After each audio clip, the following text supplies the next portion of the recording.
Hi masters, for you మీకోసం ఛానల్కి స్వాగతం సుస్వాగతం. ముందుగా మన జగద్గురువైన బ్రహ్మర్షి పితామహ పత్రిజీ గారికి, మన గురుమాతకి నా ఆత్మ ప్రణామాలు మాస్టర్స్. ఓకే మాస్టర్స్, అందరికీ దసరా శుభాకాంక్షలండి. ఈరోజు శాకాంబరి దేవి 7వ రోజు మాస్టర్స్ మన ఛానల్లోని దసరా నవరాత్రులు జరుగుతున్నాయి. ప్రతిరోజు మనకి క్లాస్ చెప్పడానికి వస్తున్న జగన్మాతలకి, జూమ్లో పాల్గొన్న ఆదిపరాశక్తులకి ధన్యవాదాలు తెలుపుకుంటూ ఈరోజు శాకాంబరి దేవి విశిష్టత మరియు కుంతి మాత గురించి కూడా మనం తెలుసుకుందాం మాస్టర్స్. మన ఛానల్కి సీనియర్ పిరమిడ్ మాస్టర్ గారైన అరుణ మేడం ఛత్తీస్గఢ్ నుంచి వచ్చారు. మేడం గారిని సాదరంగా ఆహ్వానించుకుందాం. నమస్తే మేడం, వెల్కమ్ మేడం.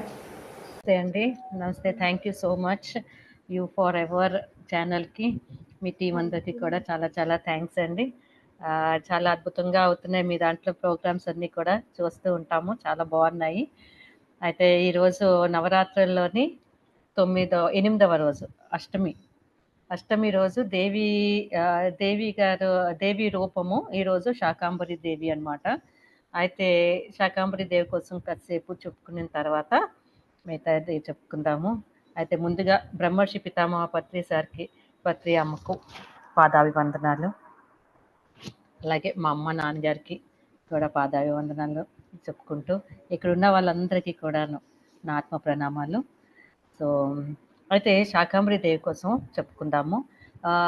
ఒకప్పుడు శాకాంబరి దేవి అంటే భూమి మీద చాలా కరువు కాటకాలు వచ్చేసినాయట. ఎంత కరువు వచ్చేసింది అంటే అసలు పంటలు లేక తిండి కోసం అలమటించిపోయే వాళ్ళు, అసలు ఏమీ కూడాను లేకుండాను ప్రజలంతా కూడా చచ్చిపోవడం, ఆ తర్వాత పిల్లలు పెద్దవాళ్ళు ప్రతి ఒక్కరు కూడాను ఆకలితోటి ఎంతో కష్టం బాధపడేవాడు. అంటే ఎందుకంటే ఒక ధాన్యం గింజ కూడా లేకపోయిందనమాట. ఆ టైంలోని దేవి శాకాంబరి దేవి రూపంలోని భూమి మీదకి ఉద్భవించారనమాట. అంటే ఆవిడికి కూడాను ఒక రకంగా భూమి మీద ప్రజలకు చూసి ఎంతో జాలి దయ అన్నీ వేసి కంటి నుంచి నీళ్లు కార్చుకుని, ఆ కంటి నుంచి నీళ్లు కారుతూ ఆ ఒక్కొక్క చుక్క భూమి మీద పడితే అప్పుడు వర్షం పడడం మొదలైందనమాట. అంటే ఆవిడ కంటి నీళ్ళు వర్షంగా మారిందనమాట. ఎప్పుడైతే ఆ కంటి నీళ్ళు వర్షంగా మారిందో ఆ భూమి మీద వర్షం పడడం మొదలైంది. ఎప్పుడైతే వర్షం పడడం మొదలైందో చక్కగా పాడి పంట సస్యశ్యామలంగాను పంటలు పండడం, ఎంతో అద్భుతంగా ప్రతి ఒక్కరు కూడాను చక్కగా ఉండడం, కరువు తిండికి దేనికి లోటు లేకుండాను చక్కగా ఉండేది. సో శాకాంబరి దేవి ఆలయాలు కూడా ఉన్నాయన్నమాట. ఎక్కడ అంటే కర్ణాటకలోని, తెలంగాణలోని శాకాంబరి దేవి ఆలయాలు ఉన్నాయంట. ఆవిడ నైవేద్యం మాత్రం శాకాహారం. అంటే జనరల్గా మనం చూస్తుంటాము, దేవిలకి పెడతా ఉంటారు కదా, కానీ ఈవిడికి మాత్రం శాకాహారమే. అంటే పళ్ళు పలహారాలు అవే కాకుండాను కాయగూరలు పెడతారట, కూరగాయలు, తర్వాత ఆకుకూరలు ఇవన్నీ పెడతా ఉంటారట. సో ఇదండి ఈరోజు మన శాకాంబరి దేవి గారి కోసం. చాలా చాలా ధన్యవాదాలు. మనం దేవి నవరాత్రులు కాబట్టి ఒక్కొక్క దేవి కోసం చెప్పుకుంటున్నాము, చాలా బాగుంది. అయితే ఈరోజు మనం చెప్పుకోదగ్గ దేవి ఇంకొక దేవి కూడా ఉన్నారు. ఆ దేవి మహా అద్భుతమైన దేవి, ఎంతో ఓర్పు నేర్పు ఉన్న అద్భుతమైన మహిళ అన్నమాట. ఆవిడ ఏంటంటే 5 యోధుల్ని కన్నా మహాతల్లి. ఆ మహాతల్లికి ధన్యవాదాలు, చాలా చాలా కృతజ్ఞతలు, ఆత్మ ప్రణామాలు, పాదాభివందనాలు. ఎందుకంటే ఆవిడ చరిత్ర వింటే అసలు మనకే ఎంతో ఒళ్ళు అంటే ఏమంటారు, ఇది వచ్చేస్తూ ఉంటుంది అనమాట. చాలా లోపల గుండెల్లో నుంచి కూడా ఒక్కొక్కసారి బాధ వచ్చేస్తూ ఉంటుంది. అబ్బా, ఇంత పెద్ద ఇంత ఇలాంటి మహిళలు, వీళ్ళ వల్లనే కదా మనకి ధైర్య సాహసాలు, వీళ్ళ వల్లనే కదా మనకి ఇంత ఈ భూమి ఇంకా ఇలాగ ఇంత అద్భుతంగా ఉంది, ఇలాంటి దేవతల వల్లనే కదా అన్నట్టు అనిపిస్తుంది. అంటే ఆవిడేంటంటే ముందుగా మనం ఒక్క 2 minutes, ఒక 2 శ్వాసలతోటి కుంతిదేవిని ఆహ్వానించుకొని ఆ తర్వాత ఆవిడ కాన్షియస్ తోటి, కుంతీదేవి కాన్షియస్ తోటి మనం ఈ సబ్జెక్ట్ని చెప్పుకుందాము. ప్రతి ఒక్కరు ఒక్క 2 మినిట్స్ 2 దీర్ఘ శ్వాసలు తీసుకుందాము. లోతైన శ్వాసలు తీసుకొని దేవి కాన్షియస్ తోటి ఈ కథని ఇంకా అద్భుతంగా, ఎంతో చక్కగా ఆవిడ ఇంకా ఏవేవి అనుకున్నారో నా ద్వారా ఆవిడ చెప్పించి ఈ అందరికీ కూడా ఆవిడ కథ తెలియజేయాలని కుంతిమాతకి విన్నపించుకుంటున్నాను. Thank you. ఆవిడకి నా పాదాభివందనాలు. Okay, thank you. అయితే కుంతిమాత, ఆవిడ చిన్నప్పుడు కుంతిమాత పేరు ప్రీత అనమాట. ఆవిడ అసలు పేరు ప్రీత. వాళ్ళ తండ్రి గారు పేరు సూరసేనుడు. అంటే ఆవిడ యాదవ వంశానికి చెందిన ఆవిడ అనమాట. సూరసేనుడు అంటే మథురాకి రాజు. ఆవిడ అతన్ని కూతురు ఈవిడ. అతను చాలా చక్కగా, ఎంతో ఆనందంగా ఈవిడ పుట్టిన దగ్గర నుంచి కూడాను చాలా చక్కగా ప్రేమతోటి పెంచడం. అంతే కదా, ఏ కూతురికైనా ఏ తండ్రికైనా కూతురికి తండ్రికి ఉన్న రిలేషనే వేరేగా ఉంటుంది. అది ఎంతో ఆ బాండింగే వేరే. అలాగే వీళ్ళకు కూడాను ఎంతో మంచి బాండింగ్ తోటి తండ్రి అంటే ఎంతో గౌరవం, తండ్రికి అలాగే బిడ్డ అంటే ఎంతో ఇష్టంగా పెరుగుతూ ఉంటుంది అనమాట. ఆవిడ ఎంతో ఆవిడకి ఒక మంచి ఫ్రెండ్ కూడా ఉంటుంది, చంద్రిక అని. ఆ ఫ్రెండ్ ఈవిడ ఎంతో చక్కగా చిన్నప్పుడు అందరం ఎలాగైతే ఆడుతూ పాడుతూ పువ్వులు కోసుకోవడాలు, ఆడుకోవడాలు, ఆ యమునా నది దగ్గరికి వెళ్ళడం, అక్కడ స్నానాలు చేసుకోవడం, అక్కడ అంటే చిన్నప్పుడు పిల్లల్లాగే ఆవిడ కూడాను చక్కగా పెరిగారనమాట. ఎంతో అల్లరి చేస్తూ ఇది చేస్తూ అది చేస్తూ అలాగ పెరిగారు. అలాగే తండ్రి గారికి ఒకసారి ఈవిడ ఏమడుగుతారంటే, నాకు ధనుష్ కావాలి అని అంటారు. అంటే తండ్రి గారు ఏమంటారంటే, అమ్మా నువ్వు ఆడపిల్లవి, నీకు ధనుష్లు అలాంటివి చేయకూడదు, అలాంటివి ఉండకూడదు, అబ్బాయిలకే అలాంటివన్నీ నేను, ఎందుకంటే అబ్బాయిలు యుద్ధాలకి వాటికి వెళ్తారు కాబట్టి వాళ్ళకైతే పర్వాలేదు, కానీ ఆడపిల్లలు ఎప్పుడు కూడాను పువ్వులు లేకపోతే వజ్రాలు ఇదేంటి ఏంటి వస్తువులు అలాంటివే అడుగుతూ ఉండాలి, కానీ ఇలాంటివి వద్దమ్మా అంటే, లేదు లేదు నాకు ఎలాగైనా ధనుష్ కావాలి అని అంటది. అంటే ఆ ధనుష్ ఎలాగ ఇస్తామమ్మా నీకు, వద్దు వద్దు అన్నా సరే ఆవిడ చాలా మారం చేస్తారనమాట. మారం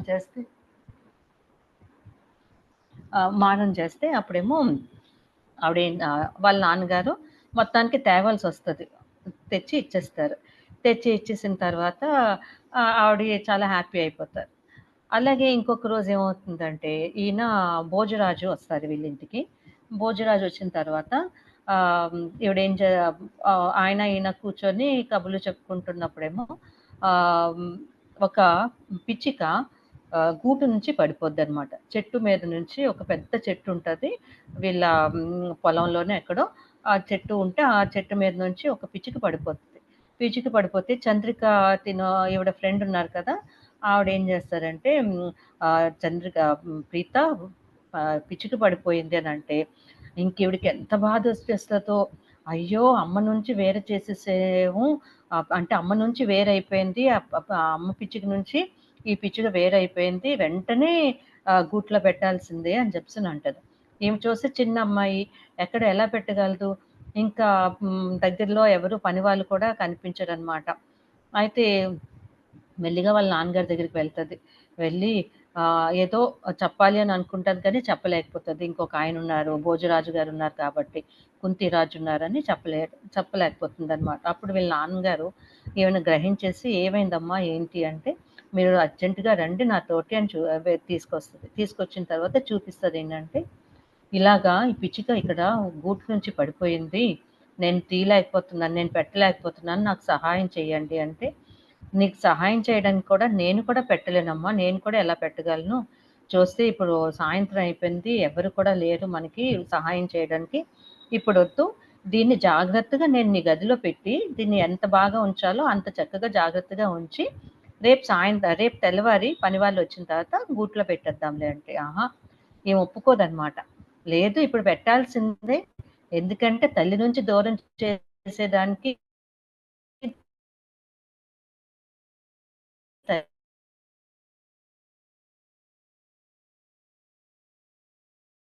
ఏం చేస్తారంటే సరే ఇంకా తప్పదు అన్నట్టు ఎక్కుతారు.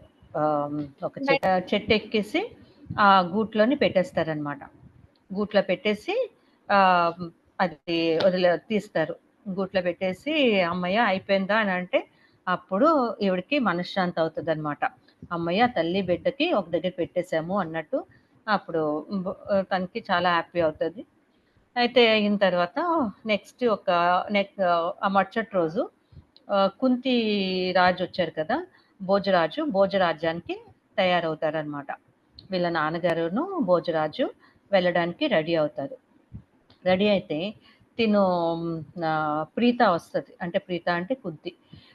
ప్రీత వచ్చి ఎక్కడికి వెళ్తున్నారు నాన్నగారు అని అంటారు భోజరాజ్యానికి వెళ్తున్నామమ్మా అని, నువ్వు పద అని అంటారు. అబ్బా! దీనికి ఎంతో ఆనందం. ఏంటంటే ఎప్పుడూ పిల్లలు ఎక్కడికి వెళ్ళరు కదా! అప్పుడు తనకి 8 సంవత్సరాలు అలా ఉంటాయంట. అయితే పిల్లలు అబ్బా!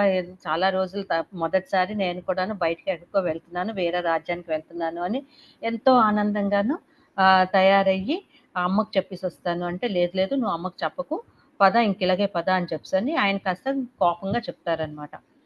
అప్పుడు వెంటనే తినేమనుకుంటదంటే, ఏంటి నాన్నగారు ఎప్పుడు కోప్పడరు కదా నాకు, కొంచెం కోప్పడుతున్నారేంటి అని ఇంక అమ్మకు కూడా చెప్పకుండాను, ఆ చంద్రికకు కూడా చెప్పకుండాను, ఎవ్వరికీ చెప్పకుండా ఇంకెలా ఉన్నది అలాగే ఎక్కేస్తుందనమాట రథం. ఎక్కేసిన తర్వాత కొన్ని రోజుల తర్వాత భోజరాజ్యానికి చేరుకుంటారు అందరూ కూడాను. ఈ ముగ్గురును, భోజరాజు, సురసేనుడు, ప్రీత చేరుకున్న తర్వాత అప్పుడు వీళ్ళు ఇంటికెళ్ళిన తర్వాత అప్పుడు అనుకుంటుంది తిను, అబ్బా! భోజరాజ్యంలోని నాకు ఎంతో, అంటే జనరల్‌గా రాజులు వాళ్ళు వేరే రాజ్యానికి వెళ్తే వాళ్ళంతా కూడా ఎంతో వెల్కమ్ చేస్తారు కదా! ఆ విధంగా వెల్కమ్ చేస్తారేమో అని అనుకుంటది. కాకపోతే అక్కడ వెల్కమ్ చేసిన వాళ్ళే ఎవరు ఉండరనమాట ఆ రాజ్యంలోని. ఆడవాళ్ళన్నది చాలా తక్కువ. ఈ పని వాళ్ళు ఎవరెవరో ఉంటారు. ఓకే. మామూలుగా చేస్తే అయ్యో! ఏంటి ఇలాగా అని అనుకుంటది. ఆహా! అంతేనేమో అన్నట్టు, మరి చిన్న పాప కదా తినకి అంత ఎక్కువగా తెలీదు. మొత్తానికి అడ్జస్ట్ అయిపోతది. ఒక 10 రోజుల దాకా అవుతది. 10 రోజుల తర్వాత అనుకుంటది ఏంటి నాన్నగారు ఇంకా వెళ్ళాలనుకోవట్లేదు. మథురా మథురాకి ఇంకా వెళ్ళట్లేదు మనం. మరి అమ్మని కూడా నేను చెప్పలేదు. అమ్మని చూసి చాలా రోజులయిపోతుంది. అమ్మ ఏమనుకుంటుందో ఏంటో కనీసం నేను చెప్పకుండా వచ్చేసాను అని అనుకుంటదనమాట. అనుకోని అప్పుడు తిను అనుకున్నటప్పుడే ఇంకా వీళ్ళ తండ్రి గారు కూడా అంటారు, అమ్మ ఈరోజు నేను మథుర వెళ్తున్నాను అని. మథుర వెళ్తున్నానేంటి నేను మరి అని అంటది. నువ్వు రావట్లేదమ్మా, నేనొక్కడినే వెళ్తున్నాను మథుర అని అంటది. నేను రాకపోవడం ఏంటి? నేనేం చేస్తాను? నేనెక్కడుంటాను అంటే, నువ్విక్కడే ఉంటావు అని అంటారు. నేనిక్కడ ఉండడం ఏంటి అని చెప్పేసని తను ఆశ్చర్యంగా అడుగుతది. అంటే లేదు లేదు నువ్విక్కడే ఉండాలి అనంటే, లేదు లేదు నేను ఇక్కడ ఉండేదే లేదు. నేను మీతోటొస్తాను అని అంటది. అంటే నువ్వు ప్రతిదానికి మారం చేయకు. నేను ఉండేది కాదు ఇక్కడ. ఆహ్, నువ్వు ఉండడం అవ్వదు. నువ్వు రావటం అవ్వదు అని అంటారు. అంటే అప్పుడేమో అప్పుడంటది, లేదు నాన్నగారు నేను దేనికి ఇంక మారం చేయను.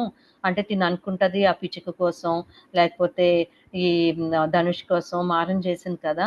అందుకోసమని తండ్రి గారికి కోపం వచ్చి ఇలాగ అంటున్నారేమో. లేదంటే నేను మీకేమీ అడగను. నేనింక మారం చేయను. నేను ఏమి చేయను. నాకు మీతోటి తీసుకొనెళ్ళిపోండి అంటే అప్పుడు తండ్రి గారు చెప్తారనమాట. లేదమ్మా నీకు నేను ఒకసారి నేనును కుంతి భోజు ఇక్కడికి వెళ్ళాము, వేటకి వెళ్ళాము.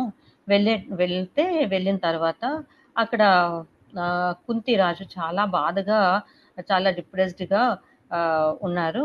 ఉంటే ఏమైంది అన్నట్టు నేను అతన్ని అడిగాననమాట. అడిగితే అప్పుడు భోజరాజు చెప్పారేంటంటే, నాకు మా రాజ్యంలో ఎవ్వరూ లేరు. నా రాజ్యాన్ని ముందుకు నడిపించే వాళ్ళు ఎవరూ లేరు. ఏం చేయాలో నాకు అర్థం కాదు. ఏమీ నాకు తోచట్లేదు అని చాలా దిగులుగా ఉండేవాళ్ళు. ఉంటే అప్పుడు నేను ఆయనకి మాటిచ్చాను. నాకు నాకు మొదటి సంతానాన్ని నీకిచ్చేస్తాను అని చెప్పేసని. అప్పుడు ఆయన చాలా సంతోషపడ్డారు. అందుకోసం నీకిప్పుడు ఇక్కడ తీసుకొనొచ్చాను. ఇప్పుడు నువ్విక్కడ ఉండాల్సిందే. ఆయనకి నేను మాటిచ్చాను కాబట్టి అని అంటారు. అంటే ఇదేంటి మీరు మాటివ్వడం ఏంటండి? నేను ఉండిపోవడం ఏంటి? అనంటే అంటదనమాట. అంటే అప్పుడు ఏమంటది అలాగా, అలాగా ఎలాగా అన్నట్టు అనుకుంటది కానీ, మరి తండ్రి గారికి ఎదురు చెప్పలేదు కదా! ఇది ఒక రాజు ఒక రాజు గారి మాట ఒక రాజుగా నేను మాటిచ్చాను అతనికి. రాజు కూతురుగా నువ్వు అది నిలబెట్టుకోవాలి అని అనేసరికి, ఇంక ఆవిడ ఏమి అనలేదనమాట. ఇంక అనలేక ఉండలేక చాలా ఏడుస్తది. ఏడ్చి ఇంకా వాళ్ళ నాన్నగారు కూడా ఇంక లేదు, ఇంక నేను వెళ్ళిపోతున్నాను అని ఇంక వెనక్కి తిరగకుండాను కంటి నీళ్ళు పెట్టుకొని వెళ్తారనమాట. ఇంకా ఆయన శూరసేనుడే కంటి నుంచి నీళ్ళొచ్చింది అంటే, ఇంక తినికి అమ్మో! తండ్రి గారికి ఇలాగయ్యింది అంటే, పాపం ఎందుకు నేనింక బాధ పెట్టించడం అని, ఇంక తిను ఏమి అనకుండాను ఇంకలాగా ఉండిపోతది. ఉండిపోయి ఇంక చాలా ఏడుస్తదనమాట. శూరసేనుడు వెళ్ళిపోతాడు. రథం ఎక్కేస్తారు. ఎక్కేసిన తర్వాత ఈ భోజరాజేమో పాపం అతనికి బాధనిపిస్తది. అయ్యో! నాకు మాటిచ్చాడని వదిలేస్తున్నాడు. పాపం చిన్న పిల్ల తిను ఉండలేకపోతది. ఎలాగా ఏంటి అని. అప్పుడు తిను చాలా ఏడుస్తుంటే అప్పుడు అంటాడు ఆయన, లేదులే అమ్మా! ఒకవేళ నువ్వు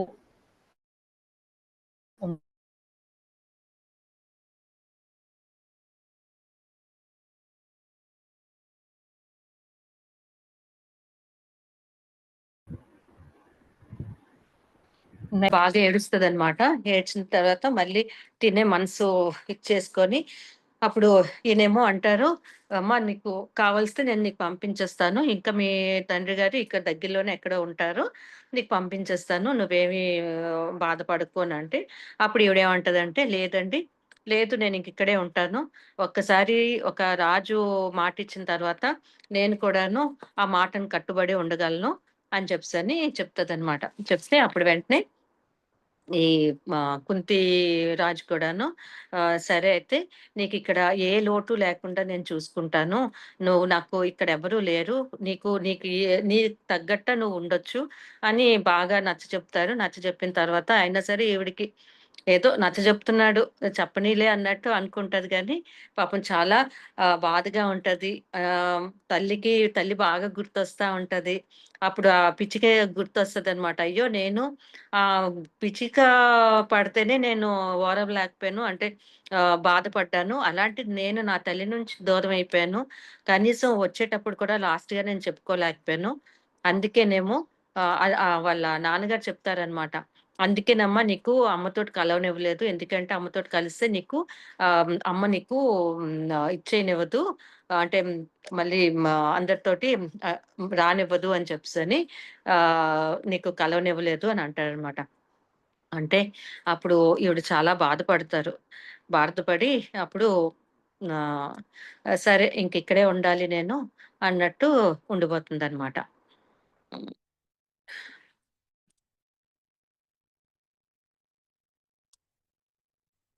అప్పుడు నెక్స్ట్ ఏమవుతుందంటే ఇంకా అక్కడ ఈవిడ వయసు చిన్నదే గాని మొత్తం వచ్చిన వాళ్ళకి, వెళ్ళిన వాళ్ళకి అక్కడ రాజ మందిరంలో ఏంటేం జరగాలి, ఏంటేం జరుగుతుంది ఇవన్నీ కూడాను ఆవిడ చూసుకుంటానే ఉంటదనమాట.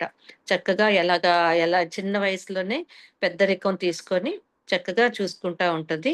ఈవిడకొక చెలికత్తె కూడా ఉంటారు. పెద్దావిడ ఆవిడ కూడాను. ధాత్రి అని ఆవిడుంటారనమాట.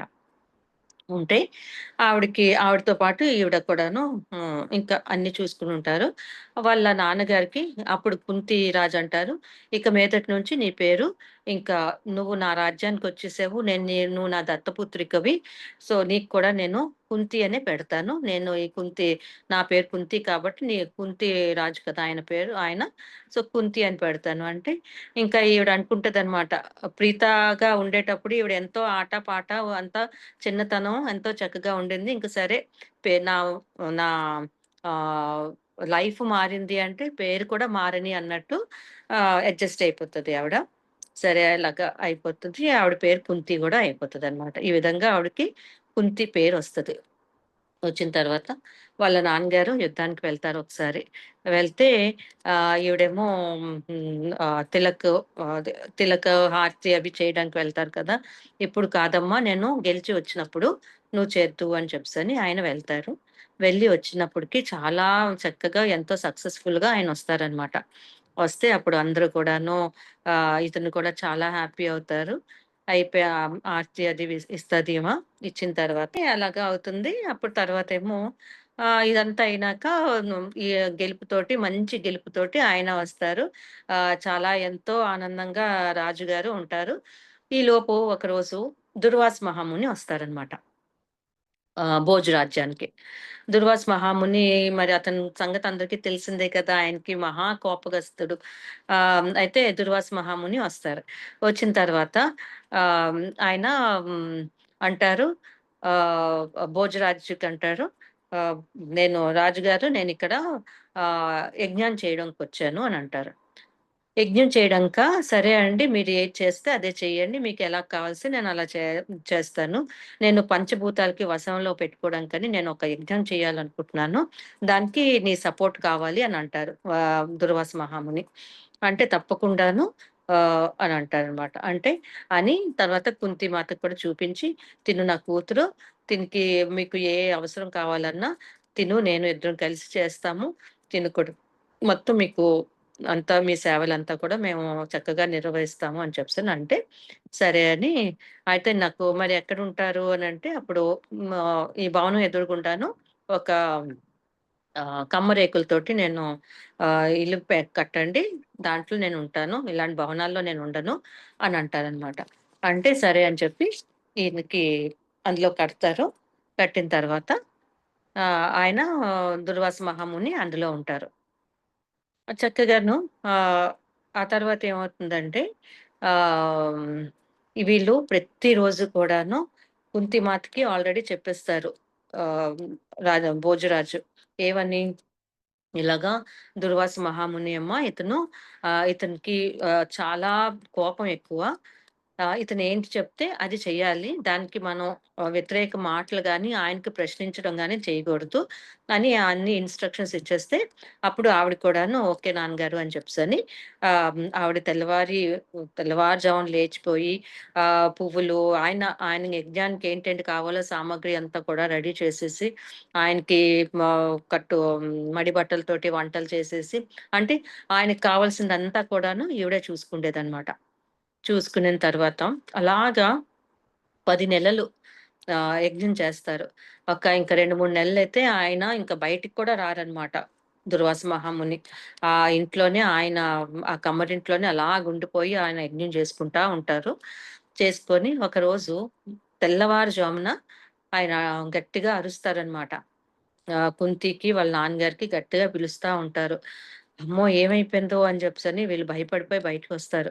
బయటకొస్తే అప్పుడు అంటారు, "నేను చాలా సక్సెస్‌ఫుల్‌గా ఈ యజ్ఞాన్ని చేసుకున్నాను. ఇది చాలా చక్కగా నెరవేరింది" అని చెప్పేసని అప్పుడు కుంతి మాటకంటారు, "అమ్మా నీకు ఏం కావాలి" అని అడిగితే, "నాకేం వద్దండి" అని అంటది. అంటే, "లేదు నీకు ఒక మంత్రోపదేశం చేస్తాను. నీకు ఈ మంత్రోపదేశం ఏంటంటే, నీకు నీకు సంతాన మంత్రోపదేశం చేస్తాను" అని అంటారు. ఓకే అని చెప్పేసని ఈ అమ్మాయి చిన్నమ్మాయి కాబట్టి పాపం తినకేమి తెలీదు. ఓకే అని తీసుకుంటది. మంత్రోపదేశం ఆయన చెప్తారు. ఆయన చెప్తే ఈవిడ దాన్ని తీసుకుంటది. అయిపోతది. ఆహ్, దుర్వాస మహాముని వెళ్ళిపోతారు. వెళ్ళిపోయి అలాగా కొన్ని రోజుల తర్వాత ఏమవుతుందంటే కుంతిదేవి ఒకరోజు తెల్లవారేసరికి లేచిపోతారనమాట ఆవిడ. లేచిపోయి ఆవిడ బాల్కనీలోనో బయట ఎక్కడో ఆహ్, సూర్యుడి వైపు ఇంకా సూర్యుడు కూడా ఉదయించడు. ఆహ్, ఆవిడ అలా చూసుకుంటూ అలాగా చూసుకుంటూ ఆవిడేమనుకుంటదంటే ఒక్కసారి ఇచ్చేద్దాము అంటే దుర్వాస మహాముని మంత్రోపదేశం చేశారు కదా! దాన్ని ఒకసారి పరీక్షిద్దాము. ఏంటి ఇది ఎలా ఉంటది? ఏంటి అన్నది అనుకుంటది. అనుకోని చక్కగా మంత్రోపదేశం చేస్తది.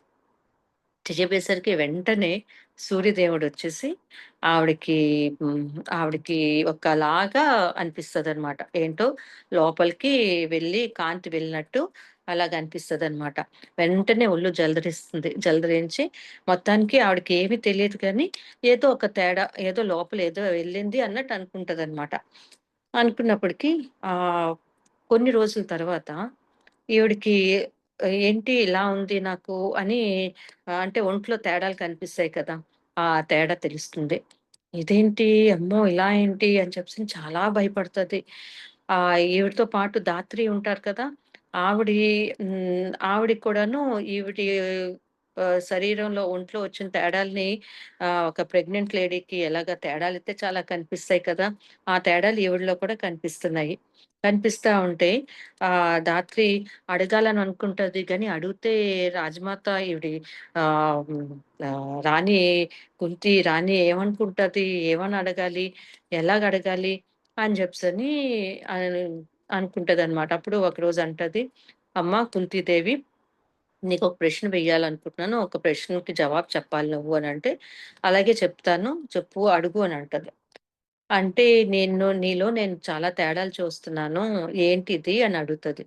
అంటే, లేదు ఇలాగా అలా ఏదో మొత్తానికి కొంచెం అనేసిన తర్వాత అప్పుడు చెప్తదనమాట. ఇలాగ అయ్యింది. నాకు ఇప్పుడు అర్థం కావట్లేదు. నేనేం చేయాలి అన్నది నాకు తెలియట్లేదు. నాకు నువ్వే రక్షించాలి. నువ్వే ఏదో ఉపాయం చెప్పాలి అని అంటదనమాట. ఇంకా ఆవిడకి భయపడుతుంటది. ఏంటి ఇప్పుడు నేనేం చేయాలి అనుకోని. అయితే మొత్తానికి ఆవిడి గర్భం 9 నెలల్లో వచ్చేస్తది. తొమ్మిదో నెల నిండు గర్భిణి. నిండు గర్భిణీ రోజు ఒకరోజు బాగా తుఫాను, బాగా విపరీతమైన ఉరుములు, వర్షం, గాలి అలాగా అవుతూ ఉంటదనమాట. ఇంకా ఆవిడకి పురిటి నొప్పులు మొదలవుతాయి.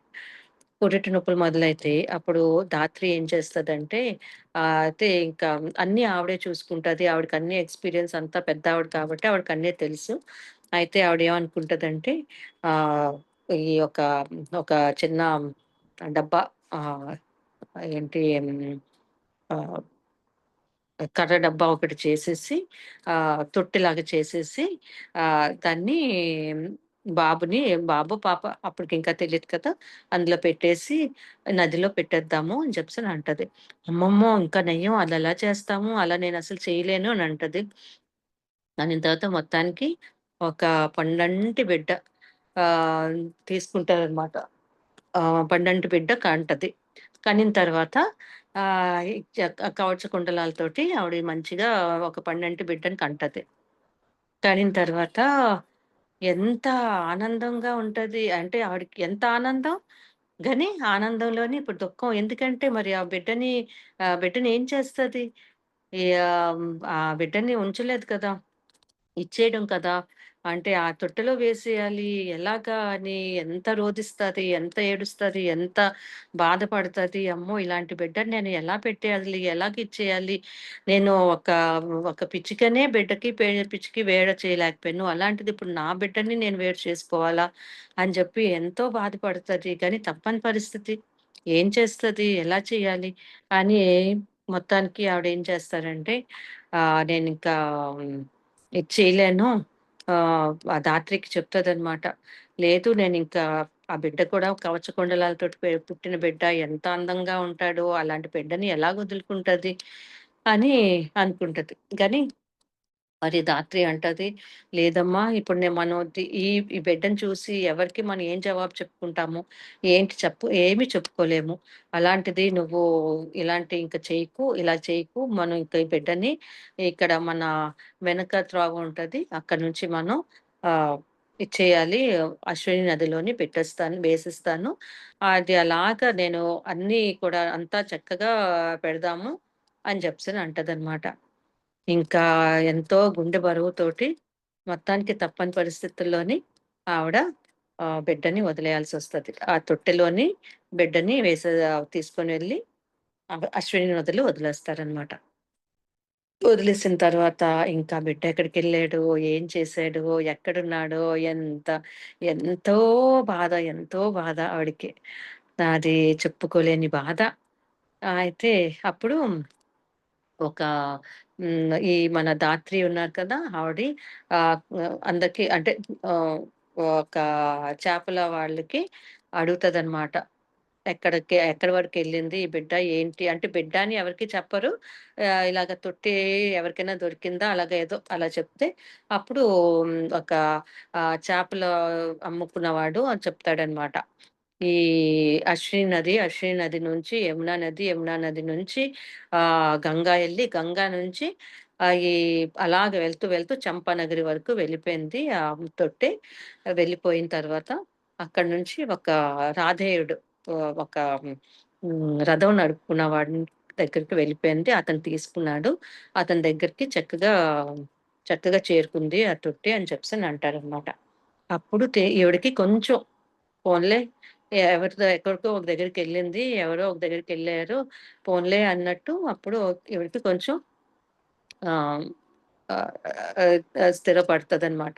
లేపోతే ప్రతి నిమిషం ఆవిడకి ఎంతో కష్టంగా ఉండేది.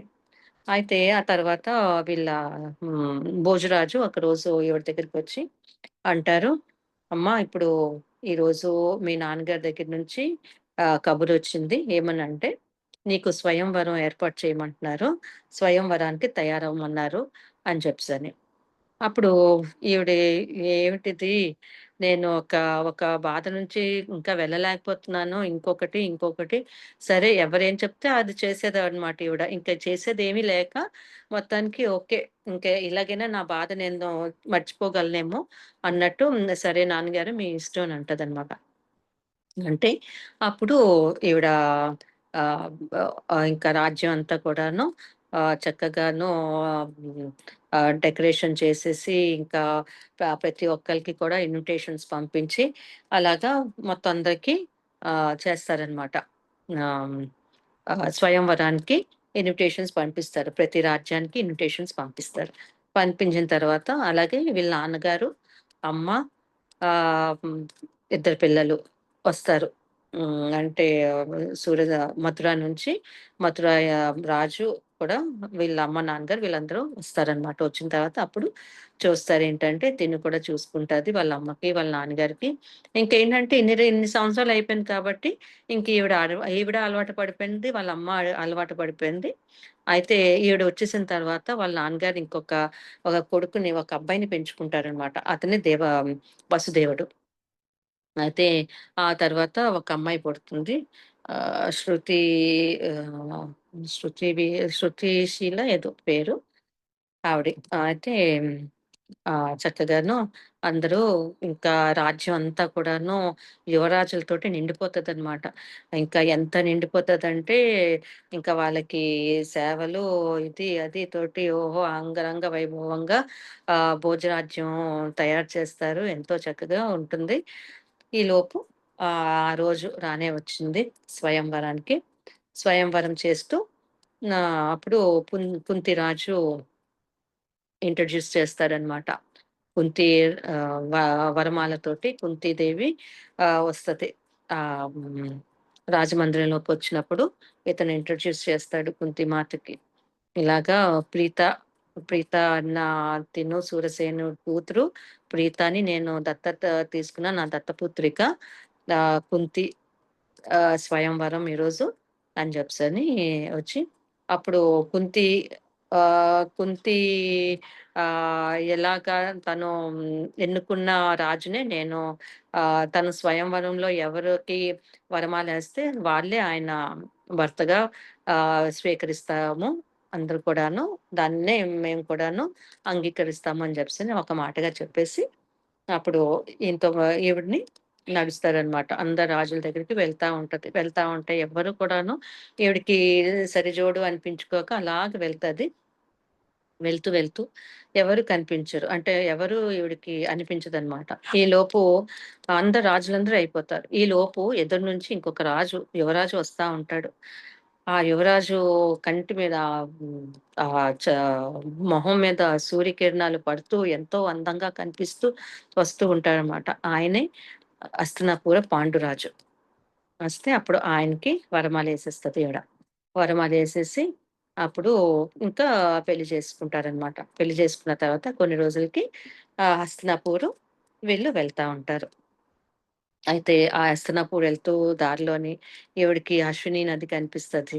అశ్విని నది కనిపించినప్పటికి వెంటనే కొడుకు గుర్తొచ్చేస్తాడు.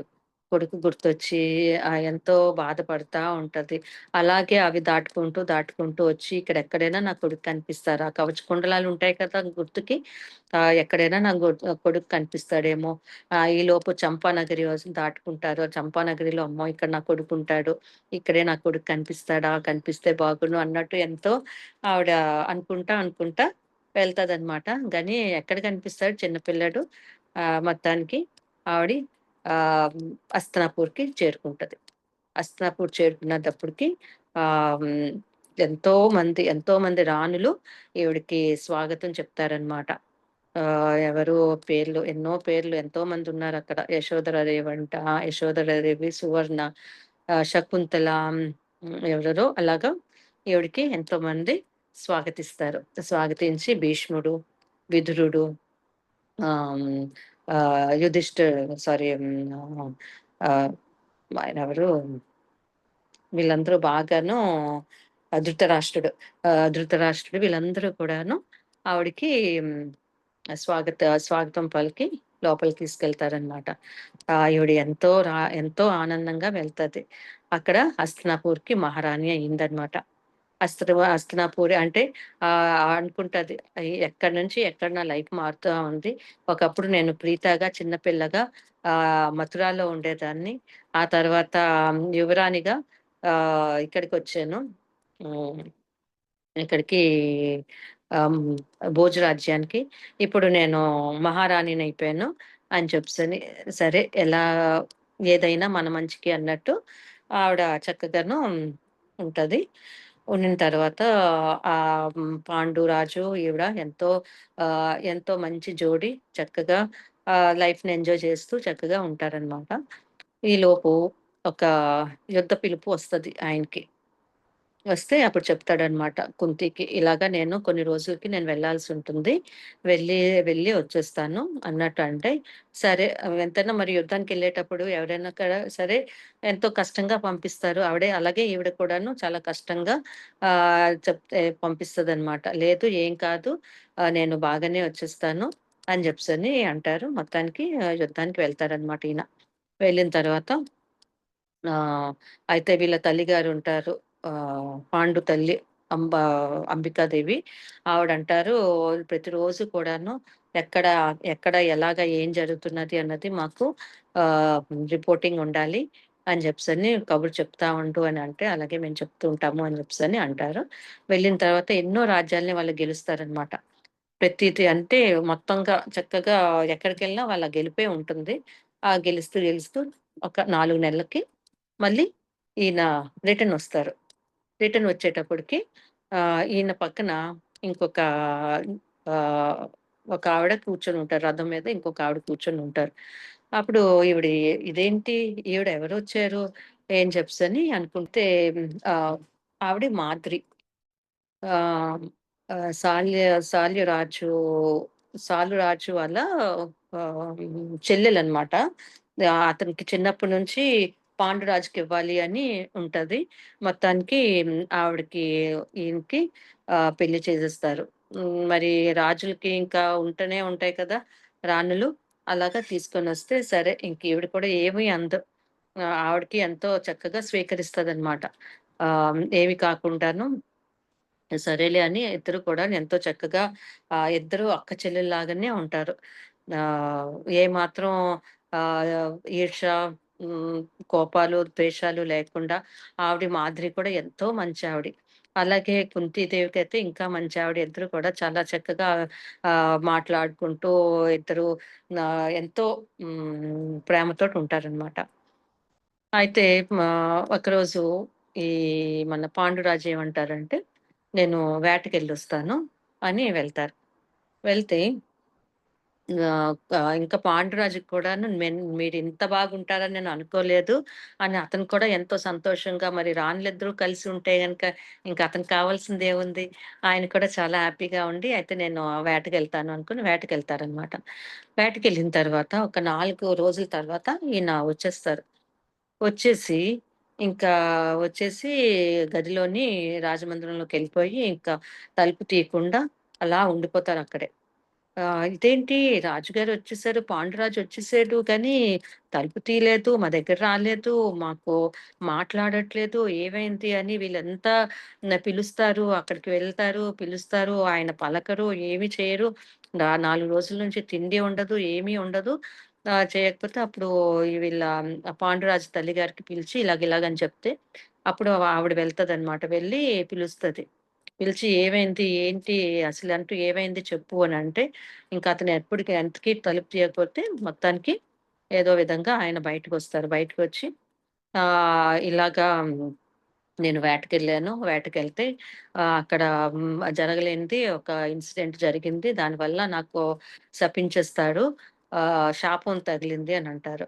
అంటే ఏమైంది అంటే అప్పుడు లేడీలు 2 లేడీలు వాళ్ళు ఆహ్, లేడీ రూపంలో ఉండేటప్పుడు ఇద్దరు కలుసుకుంటున్నారు. ఆ టైంలోని ఈయన బాణం వేసిస్తారు.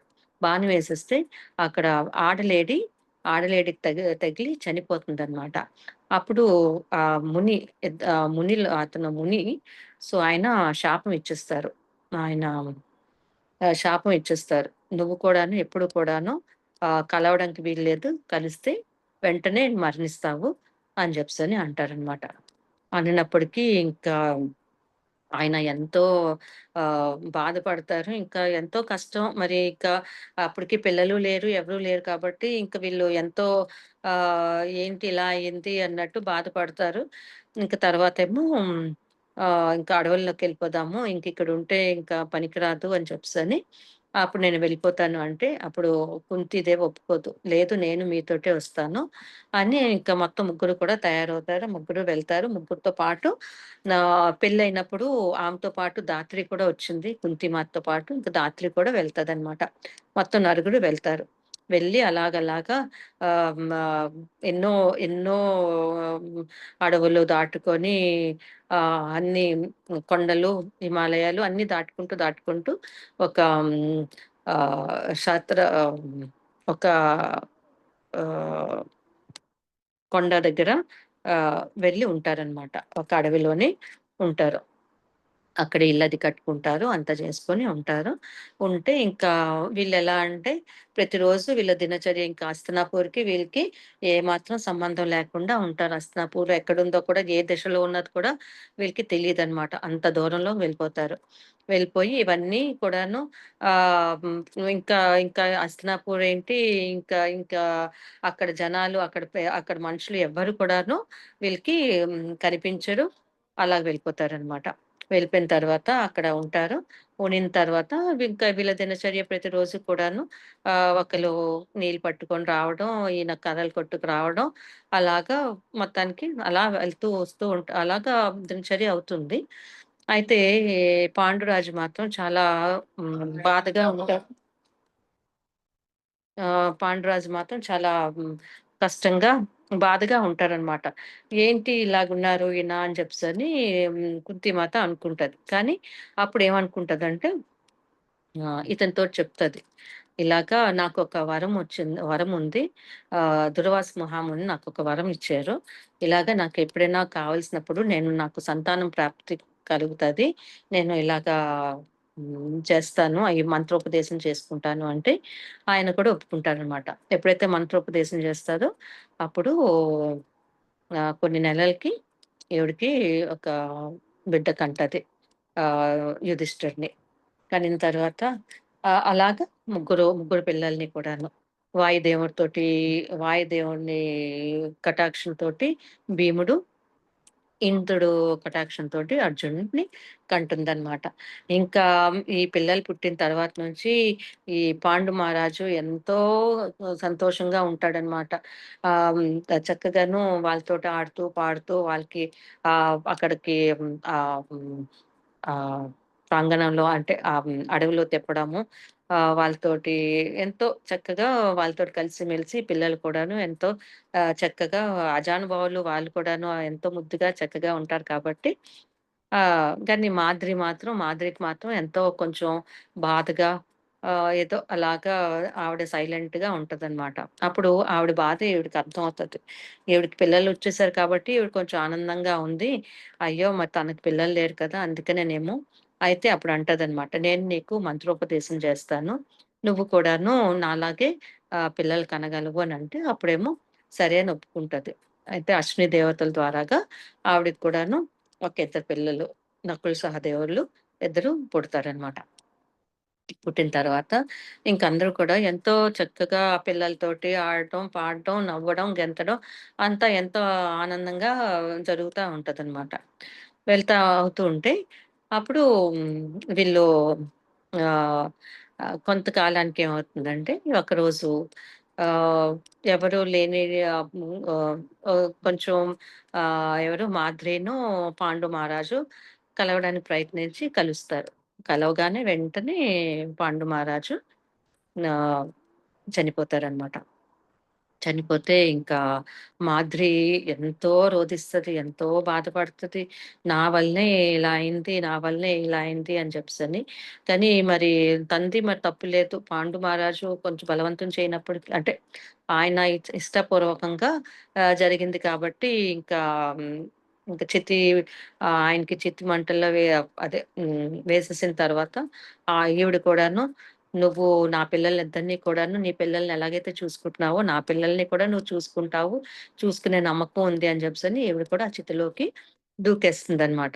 ఇంకా వెళ్ళిపోతారు. ఆవిడ, పాండు మహారాజు చనిపోతారు.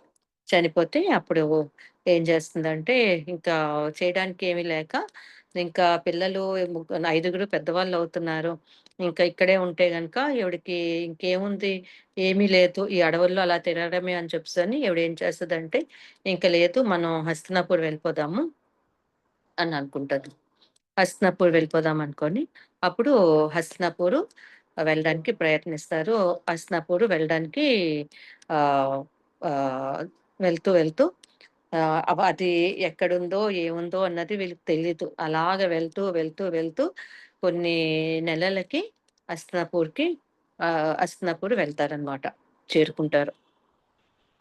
హస్తినాపూర్ చేరుకున్న తర్వాత అప్పుడు ఆహ్, ఈవిడకి హ్మ్, ఆహ్, అందరూ కూడాను అంటే 20 సంవత్సరాల తర్వాత మళ్ళీ ఆవిడ హస్తినాపూర్ వెళ్తుంది.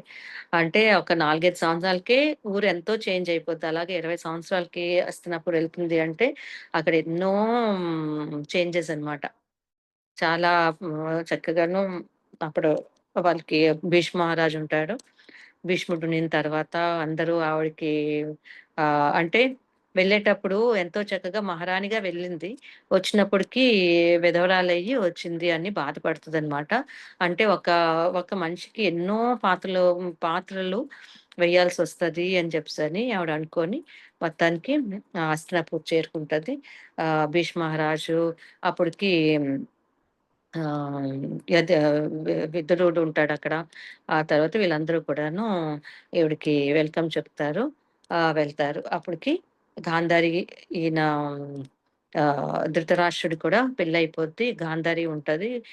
గాంధారికి కూడాను ఆహ్, ఆహ్, పిల్లలు అందరూ ఉంటారనమాట. ఉండిన తర్వాత అక్కడికి వెళ్ళిన తర్వాత ఆహ్, ఇంకా అందరితో పాటు ఈవిడ కూడాను ఆ పిల్లల్ని చూసుకోవడం, భీష్ముడు ఎంతో ఆనందంగా ఆహ్, అర్జునుడిని, భీముడిని వీళ్ళందరినీ చూసుకుంటా ఉంటారు. చూసుకున్న తర్వాత అప్పుడు ఒకరోజు ఏమవుతుందంటే హ్మ్. ఇంకా ఈ కథ మిగతాది మధ్యలో అయితే ఇంక అందరికీ తెలిసిందే.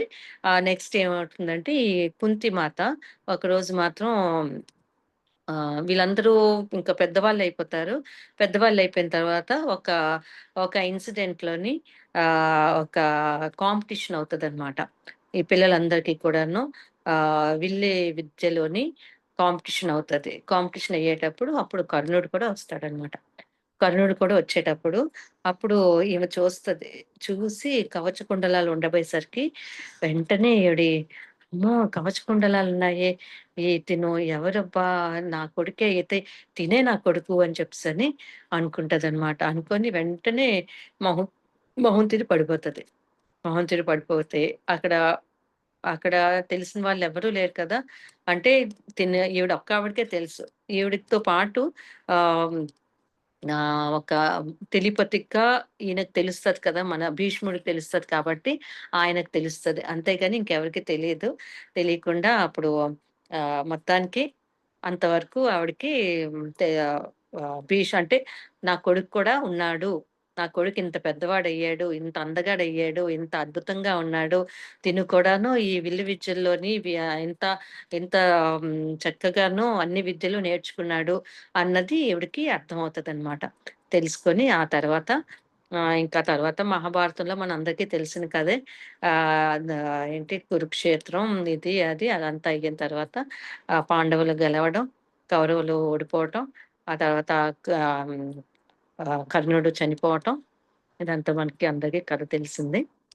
ఆ తర్వాత వీళ్ళు ఉన్న ముసలి వాళ్ళంతా కూడాను అంటే ఈ విదురుడు, కుంతి, గాంధారి వీళ్ళంతా కూడాను ఇంకా రాజ్యాన్ని వదిలేసి వానప్రస్థానానికి వెళ్ళిపోతారు.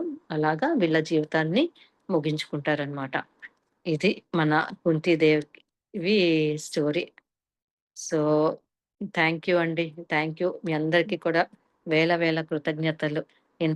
ఇంత మంచి అవకాశం ఇచ్చినందుకు. అయితే ఈ కుంతీదేవి ఇది నాకు ఈ కథ ఎందుకంటే ఇంత ఇష్టమో మేడం ఇంకొక 5 నిమిషాలు చెప్పుకోవచ్చునా? టైం చాలా ఉంది. చెప్పండి మేడం, పర్వాలేదు. ఓకే. ఓకే. హ్మ్. ఉంది. చెప్పండి మేడం, ఏం పర్లేదు చెప్పండి. ఆ! మీకు సరే. సరే. అయితే నాకు నాకు ఇది నేను మెడిటేషన్‌లోకొచ్చిన తర్వాత నేను 2008లో నేను మెడిటేషన్‌లోకొచ్చానండి. వచ్చిన తర్వాత చాలా ఆహ్, నాకు అప్పటికింకా బుక్స్ చదవాలి అన్న ఇది లేదు. ఏదో మెడిటేషన్ చేస్తున్నాను ఓకే అయిపోయింది. తర్వాత కొన్ని రోజుల తర్వాత నాకు కర్ణుడు బుక్ చదవాలి అని చాలా అనిపించేది. కానీ కర్ణుడి బుక్ ఎక్కడ దొరుకుతది? ఏదో ఒక పిల్లల బుక్స్‌లోని వాటిలోని చదువుతా ఉంటే, ఒక 2 పేజీలు, 3 పేజీలు అంతకన్నా ఎక్కువ ఉండేది కాదు. మొత్తం స్టోరీ ఉండేది కాదు. నాకు నాకు అది సాటిస్ఫై అయ్యేదాన్ని కాదు. నాకెందుకో కర్ణుడు అంటే చాలా ఇష్టం. అయితే ఆహ్, మ మొత్తానికి అదే ఏదో ఇంతింత చదవడం అలాగే ఉండేది. బుక్ షాపులకెళ్ళేదాన్ని. అదేంటి మహాభారతం బుక్ ఉంటుంది కదా! అది చదివేదాన్ని. చదివితే మొత్తం అంతా ఉండేది. కానీ కర్ణుడి కోసం మళ్ళీ ఇంతే ఉండేది. అయితే ఒకరోజు ఏమైందంటే, నాకు నేను మా బుక్సు ర్యాకు ఆహ్, క్లీన్ చేస్తున్నాననమాట. క్లీన్ చేస్తూ ఉంటే ఒక బుక్ పడింది. 'మృత్యుంజయ్' అని బుక్ ఒకటి పడింది. 'మృత్యుంజయ్' ఆ పేరు వినంగానే నాకు ఏంటబ్బా ఈ బుక్కు ఏంటి చూద్దాం ఒకసారి లోపల అని చెప్పేసని జస్ట్ ఇలాగా అది హిందీలో ఉందనమాట. ఇలా తీసి చూసాను. తీసి చూస్తే అందులోని 'కర్ణ్' అని ఉంది. 'కర్ణ' అంటే మన కర్ణుడేనా? నేననుకున్న కర్ణుడేనా? ఇది మన మహాభారతం కర్ణుడేనా అన్నట్టు అనుకున్నాను. కాదేమో పోనీ ఒక్కసారి ఒక 2 లైన్‌లు చదువుదాంలే అని చెప్పేసి చదివేసరికి ఇంకేంటి కర్ణుడు. అది ఎన్ని పేజీలంటే ఒక పెద్ద బుక్ అన్నమాట. అది ఎన్ని పేజీలంటే 720 పేజీలుంది. అంటే మొత్తం అంతా కర్ణుడే కాదు. కర్ణుడితో పాటు ఇంకా ఉన్నారనమాట. 720 పేజీలు. అచ్చి బాబోయ్! ఇంత బుక్కుందా? ఇంత పెద్ద బుక్కుందా? అమ్మో! అసలిది చదవాలి అని చెప్పేసని ఇంకా ఆ రోజు నా ఆనందం చూడాలి. ఎంత ఆనందమో. నేను నేను అనుకున్న బుక్కు మా ఇంట్లోనే మా ర్యాక్‌లోనే ఉందా అబ్బా! అనుకోని అది అసలు నాకు హిందీ అంటే నాది జనరల్‌గా మనది వైజాగ్, ఆంధ్ర కాబట్టి నాకు హిందీ అంత రాదు. అంత ఫ్లో లేదు. చదువుతాను గానీ అంత ఫ్లో ఉండదు. తెలుగు, ఇంగ్లీష్ తప్పితే హిందీ అంత ఫ్లో కానీ అది 720 పేజీలు నేనెలా చదివానో నాకే తెలియదు. పట్టింది ఓ 2 నెలలు పట్టింది.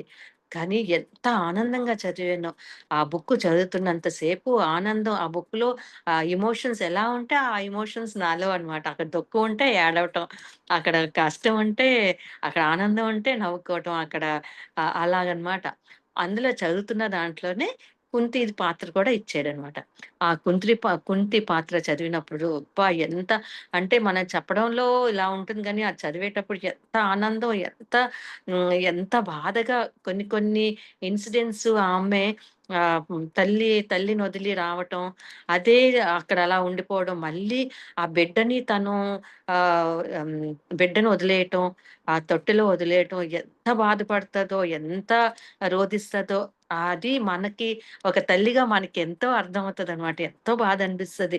అది చదువుతున్నప్పుడు ఇంక అలాగ కంటి నుంచి నీళ్ళు కారిపోతా ఉండేవనమాట. అంత కష్టంగా ఉండేది. అలాగా ఇది నా ఎక్స్‌పీరియన్స్ అన్నమాట. అలాగా కర్ణుడి బుక్కు, కుంతి మాత కోసం ఇవన్నీ చదివినప్పుడు చాలా అద్భుతంగా అనిపించింది. సో, ఇదండి నా ఎక్స్‌పీరియన్స్ కుంతీదేవి యొక్క కథ. సో కుంతి మాతకి వేల వేల కృతజ్ఞతలు. మీ అందరికీ కూడా చాలా చాలా కృతజ్ఞతలు. Thank you so much. మనందరికీ ఈ స్వాధ్యాయాన్ని చెప్పిన మహానుభావుడికి పత్రి సార్‌కి ధన్యవాదాలు. ముందేవో బుక్స్ అవి చదువుకునే వాళ్ళం గానీ, ఇలాంటి బుక్స్ చదవాలి, ఇది అది అని కూడా తెలిసేది కాదు. గానీ ఈ ధ్యానంలోకి వచ్చిన తర్వాత ప్రతిదీ కూడా ఎంతో అద్భుతంగా ఉంటుంది. ఉంచగలుగుతున్నాము. ఆవిడ కూడా అంటదనమాట. ఏది జరిగినా మన జీవితంలో ఏది జరిగినా సరే అది మనకు తెలీదని కాదు. అన్నీ కూడా మనం నేర్చుకోవడానికే, ప్రతీదీ నేర్చుకోవడానికే. అందుకని జరిగింది జరిగినట్టు చూస్తూనే ఉండాలి అని చెప్పేసని కుంతి మాత కూడా చెప్తది. అలాగే మనం కూడాను మన సార్ కూడా చెప్తారు. ఏదైనా సాక్షిభూతంగా చూసుకుంటూ వెళ్ళటమే మనం. ఏది కూడా లేదు ఇది కాదు, మనది కాదు, నాది కాదు అని అనుకోకుండాను, సరే ఇది అవ్వింది. ఇదే నా ఛాలెంజ్. ఈ ఛాలెంజ్ నేను యాక్సెప్ట్ చేసుకుంటున్నాను. Okay. Thank you madam. Thank you so much madam. For you మీకోసం మన ఛానల్కి వచ్చి ఎంతో గొప్ప ఆత్మజ్ఞానం అందించిన మాస్టర్లందరికీ, అరుణ్ గారికి, రాధాకృష్ణ మేడం గారికి ధన్యవాదాలు తెలుపుకుందాం మాస్టర్స్. అలాగే మాస్టర్స్ ప్రతిరోజు ప్రతినిత్యం ఎరుకుతోటి ధ్యానం, స్వాధ్యాయం, సజ్జన సాంగత్యం చేద్దాం మాస్టర్స్. అందరి చేత చేయిద్దాం మాస్టర్స్. వైజాగ్కి మెగా పిరమిడ్ రావాలని పరమ గురువుల కోరిక, పత్రి గారి కోరిక, పత్రి మేడం కోరిక మాస్టర్స్. అందరూ సంకల్ప ధ్యానం చేసి వైజాగ్కి మెగా పిరమిడ్ రావాలని, సంకల్ప ధ్యానం చేయాలని నేను మనస్ఫూర్తిగా కోరుకుంటున్నాను మాస్టర్స్. Thank you masters.